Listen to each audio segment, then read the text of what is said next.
Good morning! Dito tayo kay Kuya Udog at Madam Tina. Magpa-cleaning tayo. Ayan.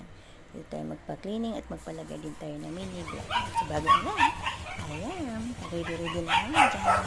Papunta na kami ng bahay. So, damay-damay na din yung kay Kuya.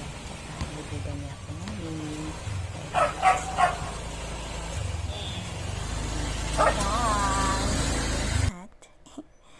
Sabi ko sa kanya, i-testing mo ko muna yung kanyang kabayo kasi bago pa lang yan. Tsaka ipapacheck namin. So, ayan.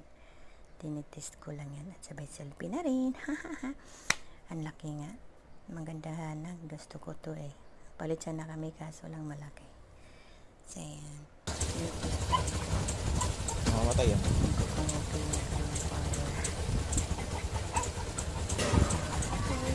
Ayan, dahil malaki ang kuya, kailangan niyang sariling kabayo.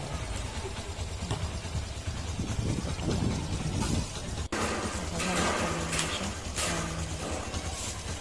Again, sa aming open kasi na December 26.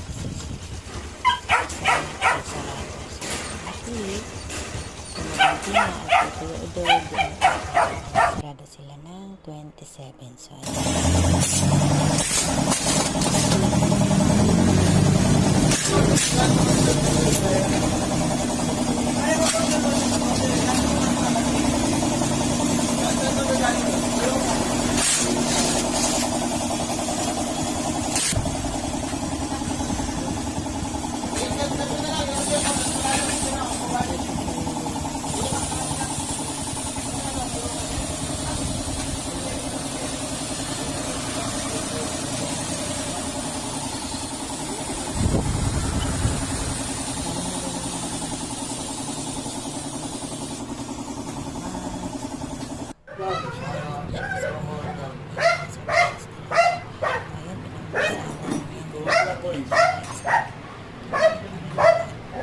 maganda lang sila guys kasi nag-upload sa lola tsaka